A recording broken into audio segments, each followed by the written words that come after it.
Hey everyone, ये है class 8 की हिंदी रीडर का चैप्टर 11 बैजू बावरा। अब ये बैजू बावरा की स्टोरी है, इसमें क्या है, ये नाम क्यों रखा गया है, हम ये सब इस स्टोरी में पढ़ने वाले हैं।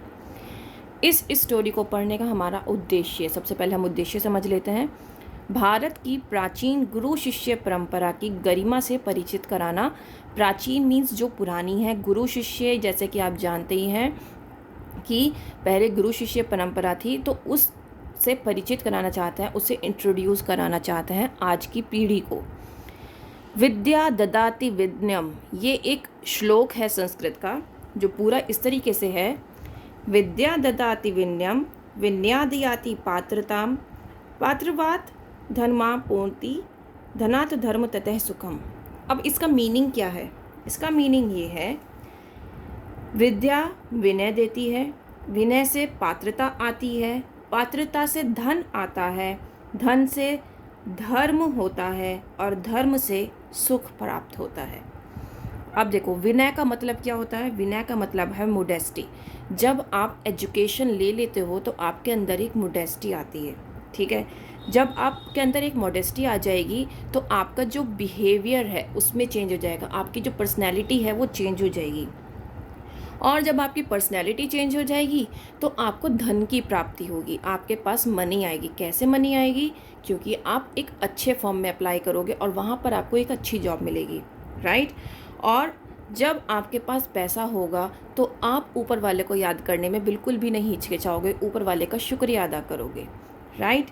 देन उसके बाद जब हम ऊपर वाले को याद करते हैं तो हमें एक अंदर से जो सुकून मिलता है वो एक अलग ही फीलिंग होती है जो आप किसी को भी बयान नहीं कर सकते। तो इस पूरे श्लोक का मतलब ये है। तो इसके दर्शन को पुनः प्रतिष्ठित करते हुए क्षमादान को महादान सिद्ध करना, मतलब कि इस श्लोक के द्वारा वो समझाना चाहते हैं कि जब आप किसी को माफ़ कर देते हो, माफ़ करना एक महादान है, मतलब बहुत महान कार्य है। यह बताना कि संगीत के प्रभाव से, अगर आप संगीत के प्रभाव में रहोगे, संगीत आपके आसपास नहीं रहेगा तो मनुष्य में घृणा आएगी। घृणा मीन्स किसी चीज़ के लिए गुस्सा पैदा होना, डिसलाइक पैदा होना। द्वेष आएगा, द्वेष मीन्स शत्रुता, मतलब आप किसी के दुश्मन बन जाओगे। प्रतिशोध मतलब किसी से रिवेंज रखना कि मुझे उससे बदला लेना है। ऐसी भावनाओं को भूलकर आपको क्या करना है? प्यार से रहना है, दया से रहना है और लोगों की हेल्प करनी है, परोपकार करना है कि मार्ग की ओर अग्रसर होता चला जाता है। अग्रसर मीन्स आगे बढ़ता चला जाता है। तो इस तरीके से इसमें उद्देश्य उनका ये है कि आपको किसी को डिसलाइक नहीं करना है, किसी से शत्रुता नहीं करनी है, किसी से रिवेंज नहीं लेना है, बल्कि क्या करना है? सबको प्यार से, मोहब्बत से और सबकी हेल्प करते हुए आपको आगे बढ़ते जाना है। तो हम स्टार्ट करते हैं। प्रभात का समय था। प्रभात मीन्स सुबह का समय। आसमान से बरसती हुई प्रकाश की किरणें संसार पर नवीन जीवन की वर्षा कर रही थी। मतलब उन्होंने इसको देखो कितने अच्छे से समझाया है। यहाँ पर एक अलंकार है, आसमान से बरसती हुई प्रकाश की किरणें। क्या प्रकाश की किरणें बरसती हैं? सिर्फ हमने तो बारिश को बरसते हुए सुना है ना। तो यहाँ पर एक अलंकार है, संसार पर नवीन जीवन की वर्षा कर रही थी। नवीन जीवन मतलब नया जीवन। ये हम कहते हैं ना कि भाई एक नई सुबह एक नया जीवन प्रदान करती है, तो यहाँ पर उसी को बताया गया है। इतने में साधुओं की एक मंडली शहर के अंदर दाखिल हुई। ये लोग जो मस्त मौला, ईश्वर भक्त और हरिजन के मतवाले थे, संसार के बंधन तोड़ चुके थे और मन को मार चुके थे, साधु गाते थे सुमर सुमर सुमर भगवान को। मतलब उन्होंने ये जितना भी मस्त मौला, ईश्वर भक्त, ये सब बताया है, ये साधुओं की उन्होंने डिस्क्रिप्शन दिया है। जो संसार को त्याग चुके थे उन्हें सुर ताल की क्या परवाह थी। कोई ऊंचे स्वर में गाता था, कोई मुंह में गुनगुनाता था और लोग क्या कहते हैं उन्हें इसकी ज़रा भी चिंता न थी। वे अपने राग में मग्न थे कि सिपाहियों ने उनको आकर घेर लिया और हथकड़ियाँ लगाकर अकबर बादशाह के दरबार में ले चले। अब देखो, ये जो साधुओं की टोली थी ये अपने आप में गा रही थी, मग्न थी। इतने में सिपाहियों ने इन्हें घेर लिया और अकबर बादशाह के दरबार में लेकर चले गए। ये देखो ये पिक्चर, यह वह समय था जब भारत में अकबर की तूती बोलती थी और उसके मशहूर रागी तानसेन ने यह कानून बनवा दिया था कि जो आदमी राग विद्या में उसकी बराबरी ना कर सके वह आगरा की सीमा में गीत ना गाए और जो गाए उसे मौत की सज़ा दी जाए। मतलब कि अकबर की तूती बोली जाती थी का मतलब ये है कि अकबर का ही बोलबाला था वहाँ पर, जैसा अकबर कहता था वैसा ही होता था। तो वहाँ पर उसका एक मशहूर रागी था, ये आप सभी जानते हैं, तानसेन। तो उसने कहा था कि भाई जो भी बहुत अच्छा सिंगर है या तो मुझसे कंपटीशन करे तानसेन से, और अगर वो जीत जाता है तो वो गा सकता है, और अगर कोई कंपटीशन नहीं करेगा तो वो आगरा के अंदर एंटर होने के बाद क्या नहीं कर सकता, कोई भी गाना नहीं गा सकता, नहीं तो उसको मौत की सज़ा दी जाएगी। बेचारे वनवासी साधुओं को पता ही नहीं था, परंतु अज्ञान भी अपराध है। मतलब वो जितने भी वनवासी थे, वन में रहने वाले वो साधु थे, उनको पता नहीं था कि ऐसा भी कोई रूल है। अब वो इस चीज़ से अज्ञान थे, उनको इसकी नॉलेज नहीं थी। मुकदमा दरबार में पेश हुआ। तानसेन ने राग विद्या के कुछ प्रश्न किए। अब तानसेन ने क्या किया, जो राग से विद्या से रिलेटेड कुछ क्वेश्चंस थे उनसे करने स्टार्ट किए। साधु उत्तर में मुंह ताकने लगे, मतलब उनको उत्तर नहीं आता था। वो जो क्वेश्चन कर रहा था उसके आंसर उन साधुओं को नहीं पता थे। अकबर के होंठ हिले और सब के सब साधु तानसेन की दया पर छोड़ दिए गए। अब अकबर ने क्या किया, अपने होंठ हिलाए और ये कहा कि भाई अब जो तानसेन कहेगा वही होगा। तानसेन की दया पर क्या कर दिया गया, छोड़ दिया गया। मृत्युदंड की आज्ञा हुई। केवल एक 10 वर्ष का बच्चा छोड़ा गया। बच्चा है, इसका दोष नहीं, यदि है तो क्षमा के योग्य है। अब भाई तानसेन ने उनको क्या किया, मृत्युदंड दे दिया, क्योंकि अकबर ने क्या कह दिया था, भाई जो तानसेन कहेगा वही फाइनल डिसीजन होगा। अब जो मृत्युदंड की आज्ञा हुई, मतलब अब उनको मौत के घाट उतारा जाएगा उन साधुओं को, क्योंकि उन्होंने क्या अपराध किया था, उन्होंने वहाँ गाना गाने का अपराध किया था।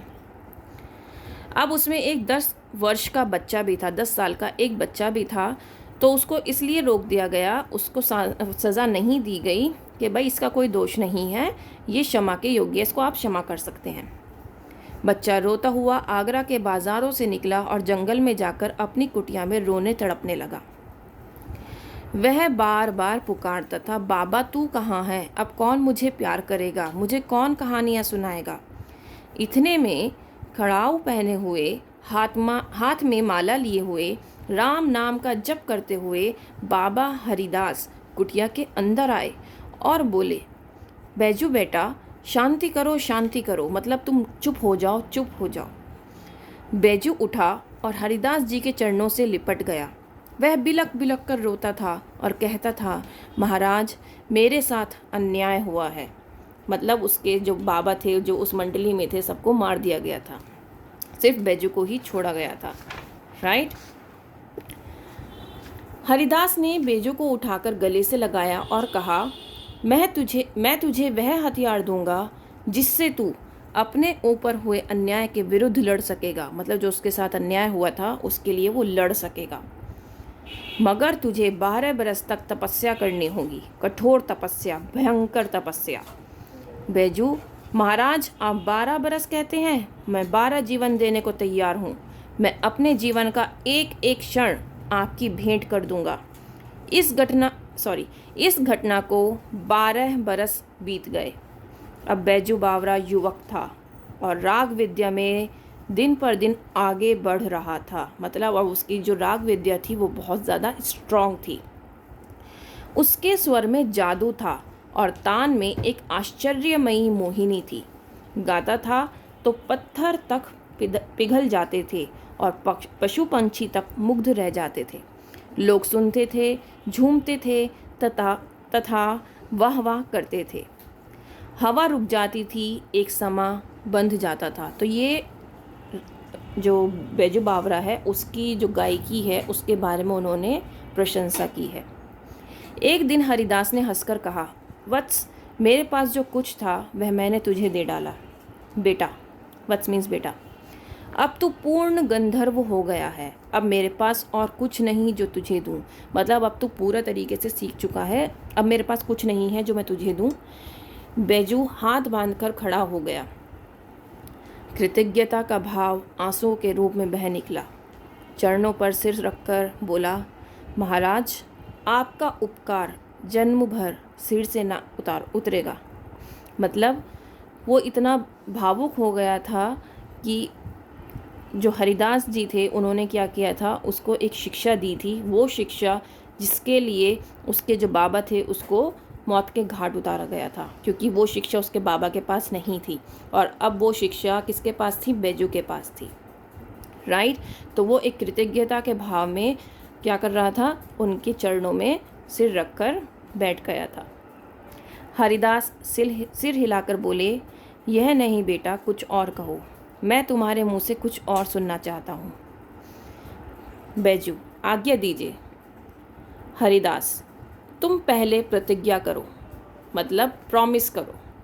बैजू ने बिना सोच विचार किए कह दिया, मैं प्रतिज्ञा करता हूँ कि हरिदास ने वाक्य को पूरा किया, इस राग विद्या से किसी को हानि नहीं पहुँचाऊँगा। मतलब किसी का और नुकसान नहीं पहुँचाऊँगा। अब बैजू का लहू सूख गया, बैजू का जो खून था वो सूख गया, उसके पैर लड़खड़ाने लगे। 12 वर्ष की तपस्या पर एक क्षण में पानी फिर गया, मगर गुरु के सामने उसके मुंह से एक शब्द भी नहीं निकला। क्योंकि बैजू का क्या मानना था, बैजू ने ये जो कला थी क्यों सीखी थी? ताकि वो अपने बाबा का जो बदला है तानसेन से वो ले सके। राइट। गुरु गुरु था, शिष्य शिष्य था। शिष्य गुरु से वाद विवाद करता, यह भारत की मर्यादा न थी। वाद विवाद मतलब बहस करना। कुछ दिन बाद एक सुंदर नवयुवक साधु आगरा के बाजारों में गाता हुआ जा रहा था। लोगों ने समझा इसकी भी मौत आ गई। वे उठे कि उसे नगर की रीत की सूचना दे, मगर निकट पहुंचने से पहले ही मुग्ध होकर अपने आप को भूल गए और किसी को साहस ना हुआ कि उससे कुछ कहें। मतलब वो इतना सुंदर और सुरीला गा रहा था कि लोग उसके पास उसको बताने के लिए जा रहे थे कि भाई ये यहाँ पर अगर तुम गा रहे हो तो ये एक पाप है, यहाँ पर तुम्हें मौत की सज़ा मिलेगी, ऐसा मत करो। लेकिन जैसे ही वो उठकर उसके पास गए, वो इतने ज़्यादा मंत्रमुग्ध हो गए कि वो उसके गीत में ही झूमने लगे। यह समाचार नगर में जंगल की आग के समान फैल गया कि एक साधु रागी आया है जो बाजारों में गा रहा है। सिपाहियों ने हथकड़ियाँ संभाली और पकड़ने के लिए साधु की ओर दौड़े, परंतु पास आना था कि रंग पलट गया। सिपाहियों को न अपनी सुध रही, न हथकड़ियों की, न अपने बल की, न अपने कर्तव्य की, न बादशाह की, न बादशाह के हुक्म की। वे आश्चर्य से उसके मुख की ओर देखने लगे। मतलब उसके गाने में, उसके गीत में इतना सुरीलापन था, इतने लोग मंत्रमुग्ध हो जाते थे कि उन्हें अपनी भी होश नहीं रहती थी। साधु मस्त था, सुनने वाले मस्त थे, जमीन आसमान मस्त थे। गाते गाते साधु धीरे धीरे चलता जाता था और श्रोताओं का समूह भी धीरे धीरे चलता जाता था। श्रोता कौन होते हैं? जो सुन रहे होते हैं। एकाएक गाना बंद हो गया। एकदम से क्या हुआ? गाना बंद हो गया। जादू का प्रभाव टूटा। अब जादू कैसा था? गाने का जादू था। अब जो लोग उसके साथ मंत्रमुग्ध होकर चल रहे थे, उनका जो प्रभाव था वो टूट गया। तो लोगों ने देखा कि वे तानसेन के महल के सामने खड़े हैं। तानसेन बाहर निकला। वहाँ लोगों को देखकर वह हैरान हुआ और फिर सब कुछ समझकर नवयुवक से बोला, तो शायद आप ही के सिर पर मौत सवार है। अब ये तानसेन का था जवाब। नवयुवक साधु मुस्कुराया। अब वो नवयुवक जो साधु था वो मुस्कुराया। जी हाँ, मैं आपके साथ गान विद्या पर चर्चा करना चाहता हूँ। तानसेन ने बेपरवाही से उत्तर दिया, बहुत अच्छा, मगर आप नियम जानते हैं ना? नियम कड़ा है और मेरे दिल में दया नहीं है। मेरी आंखें दूसरों की मौत को देखने के लिए हर समय तैयार हैं। ये बात किसने कही? ये तानसेन ने कही। नवयुवक ने कहा, और मेरे दिल में जीवन का मोह नहीं है, मैं मरने के लिए हर समय तैयार हूँ। इसी समय सिपाहियों को अपनी हथकड़ियों का ध्यान आया। उन्होंने नवयुवक साधु के हाथों में हथकड़ियाँ पहना दी। वे साधु को दरबार की ओर ले चले। दरबार की ओर से शर्तें सुनाई गईं। कल प्रातःकाल नगर के बाहर वन में तुम दोनों का गान युद्ध होगा। अगर तुम हार गए तो तुम्हें मार डालने तक का तानसेन को पूर्ण अधिकार होगा, और अगर तुमने उसे हरा दिया तो उसका जीवन तुम्हारे हाथ में होगा। तो ये जो थे, ये रूल्स थे जो वहाँ पर सुनाए गए। और कहाँ पर थी उनकी जो गान युद्ध था, वो कहाँ पर था? गान युद्ध मीन्स जो गीत, जो गाना सुनाएगा उसका युद्ध, वो कहाँ था? वन में था। नौजवान साधु ने शर्तें मंजूर कर ली। दरबार ने आज्ञा दी कि कल प्रातःकाल मतलब सुबह सुबह तक सिपाहियों की रक्षा में रहो। यह नौजवान साधु बैजू बावरा ही था। सूरज भगवान की पहली किरण ने आगरा के लोगों को आगरा से बाहर जाते देखा। समय हो गया था। लोगों ने आंख उठाकर देखा, अकबर सिंहासन पर था, साथ ही नीचे की तरफ तानसेन बैठा था, और सामने फर्श पर नवयुवक बैजू बावरा दिखाई देता था। उसके मुंह पर तेज था, उसकी आंखों में निर्भयता थी। तेज था मतलब एक, उसके मुंह पर तेज मतलब एक कॉन्फिडेंस लेवल जो होता है, राइट। और एक निर्भयता मतलब उसके अंदर बिल्कुल भी डर नहीं था। अकबर ने घंटी बजाई और तानसेन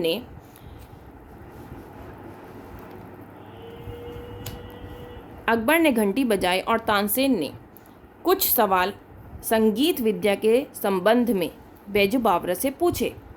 बैजू ने उचित उत्तर दिए और लोगों ने हर्ष से तालियां पीट दी। खुश होकर तालियां पीटनी शुरू कर दी। हर मुंह से जय हो बलिहारी बलिहारी की ध्वनि निकलने लगी, क्योंकि अभी तक तानसेन के सामने कोई भी ऐसा नहीं आया था जो उसके सवालों के, गान विद्या से रिलेटेड जितने भी सवाल थे वो उसके जवाब दे सके, और दूसरी बात कोई उसका सामना कर सके। लेकिन बैजू बावरा ने इसमें क्या ली थी? एक पूरी ट्रेनिंग ली थी जो कि हरिदास जी ने उसको दी थी। तो इसलिए वो यहाँ पर बहुत ही कॉन्फिडेंस के साथ यहाँ पर आया था। इसके बाद बैजू बावरा ने सितार हाथ में लिया, और जब उसके पर्दों को हिलाया तो जनता ब्रह्मानंद में लीन हो गई। ब्रह्मानंद मीन्स उसी के जो वो बजा रहा था उसमें लीन हो गई। पेड़ों के पत्ते तक निशब्द हो गए, मतलब उनके पास कुछ शब्द ना थे बोलने के लिए। वायु रुक गई, हवा रुक गई। अब यहाँ पर अलंकार का यूज़ हुआ है। क्या पेड़ों के पत्ते कभी बोलते हैं? नहीं ना। तो पेड़ों के पत्ते निशब्द हो गए, यहाँ पर भी एक अलंकार है। सुनने वाले मंत्रमुग्ध सुधिहीन हुए, सिर हिलाने लगे। मतलब वो इतने मंत्रमुग्ध हो गए, उन्हें किसी चीज़ का होश नहीं रहा, सिर्फ वो उसके संगीत में विहीन थे। बैजू बावरा की उंगलियां सितार पर दौड़ रही थी। उसकी जो उंगलियां थीं वो सितार पर दौड़ रही थी, वो सितार बजा रहा था। लोगों ने देखा और हैरान रह गए। कुछ हिरन छलांगे मारते हुए आए और बैजू बावरा के पास खड़े हो गए। बैजू बावरा सितार बजा रहा था। वे हिरन सुनते रहे और दर्शक ये असाधारण दृश्य देखते रहे। मतलब लोग तो थे ही मंत्रमुग्ध उसकी इस कला से, लेकिन हिरन भी आके उसके पास खड़े हो गए, क्योंकि ये जितने भी गान युद्ध था कहाँ चल रहा था? वन में चल रहा था। हिरन मस्त और बेसुध थे। बैजू बावरा ने सितार हाथ में रख दिया और अपने गले में पड़ी फूल मालाएं उतारकर उन्हें पहना दी। फूलों के स्पर्श से हिरणों को सुध आई और वे चौकड़ी भरते हुए गायब हो गए। मतलब वो इतने मंत्रमुग्ध हो गए तो उन्हें ये नहीं पता था कि वो कहाँ खड़े हैं हिरन। फिर बैजू बावरा ने क्या किया? अपना सितार रखा और अपने हाथ में जो मालाएं थी वो हिरणों को पहनाई, और हिरण तब वहाँ से भागे। बैजू ने कहा, तानसेन मेरी फूल मालाएं यहाँ मंगवा दें, मैं तब जानूं कि आप राग विद्या जानते हैं। अब बैजू ने देखो उनसे क्या कहा कि तानसेन जी, आप जो जितने भी मेरी फूल मालाएं मैंने हिरणों को पहनाई हैं आप वो मंगवा दें, तो मैं तब जानूंगा कि आप राग विद्या जानते हैं। तानसेन सितार हाथ में लेकर उसे अपने पूर्ण प्रवीणता के साथ बजाने लगे। पूर्ण प्रवीणता मतलब जितनी भी उन्हें नॉलेज थी, जितना वो कर सकते थे, अपनी एक्सट्रीम लेवल उन्होंने यूज़ किया ताकि वो अच्छे से अच्छा बजाएं और क्या करें, उसको बजाने लगे। ऐसी अच्छी सितार ऐसी एकाग्रता के साथ उसने अपने जीवन भर में कभी ना बजाई थी। एकाग्रता मतलब कॉन्सेंट्रेशन के साथ। उसको अपने तन की सुधि न थी और सितार के बिना संसार में उसके लिए और कुछ न था। मतलब उसे ये नहीं पता था कि वो कहाँ बैठा है और सितार के बिना उसके लिए कुछ न था। बहुत समय बीत गया, उंगलियां दुखने लगीं, मगर लोगों ने आज तानसेन को पसंद ना किया। लोगों को वो तानसेन का सितार बजाना पसंद ना आया। सूरज और जुगनू का मुकाबला ही क्या, आज से पहले उन्होंने जुगनू देखे थे, आज उन्होंने सूरज देख लिया था। ये भी एक क्या है, अलंकार यहाँ पर यूज़ हुआ है। बहुत चेष्टा करने पर भी जब कोई हिरन ना आया तो तानसेन की आंखों के सामने मौत नाचने लगी। मतलब अब वो हिरन जो क्योंकि जब बेजू ने सितार बजाया था तो हिरन उसके पास आ गए थे, इतने मंत्रमुग्ध हो गए थे, उसने इतना खूबसूरत, इतना सुंदर, इतना सुरीला सितार बजाया था, तो इसीलिए उसने क्या किया, अपने हाथ में जो मालाएं थी वो हिरन को पहना दी। अब उसने तानसेन के सामने क्या शर्त रखी कि आपको इतना सुंदर सुरीला अपना सितार बजाना है कि वो हिरन फिर से आए और वो उनकी मालाएं उतार कर आप मुझे दे दें, ठीक है, ये शर्त थी। लेकिन ऐसा हुआ नहीं। बहुत टाइम बीत गया और तानसेन की उंगलियां भी दुखने लगीं, लेकिन ना ही लोग मंत्रमुग्ध हुए और ना ही कोई हिरन वहाँ पर आया। अब तानसेन के सामने मौत नाचने लगी। मतलब उसको डर लगने लगा, क्योंकि ये एक रूल था कि अगर बेजू हार गया तो तानसेन उसे मरवा देगा, और अगर तानसेन हार गया तो बेजू के हाथ में उसकी ज़िंदगी होगी। देह पसीना पसीना हो गया, मतलब उसका पूरा जिस्म जो था पसीना पसीना हो गया। लज्जा ने मुखमंडल लाल कर दिया था, मतलब उसको शर्मिंदगी इतनी महसूस हो रही थी कि उसका चेहरा जो था वो लाल हो गया। आखिर खिसियाना होकर बोला, वे हिरन अचानक इधर आ निकले थे, राग की तासीर से ना आए थे। अब वो इतना खिसियाना हो गया था, इतना ज़्यादा झेप गया था कि उसने ये बोल दिया तानसेन ने कि जो हिरन थे वो एकदम से आ गए थे यहाँ पर, वो इसकी राग सुनकर नहीं आए थे। हिम्मत है तो अब दोबारा बुला कर दिखाओ। तो उसने कहा कि अगर तुम्हारे अंदर इतनी हिम्मत है कि तुम्हारे हिरन तुम्हारी राग से ही सुनने के बाद ही आए थे तो दोबारा बुला कर दिखाओ। अब बेजू बावरा मुस्कुराया और धीरे से बोला, बहुत अच्छा, दोबारा बुला कर दिखा देता हूँ।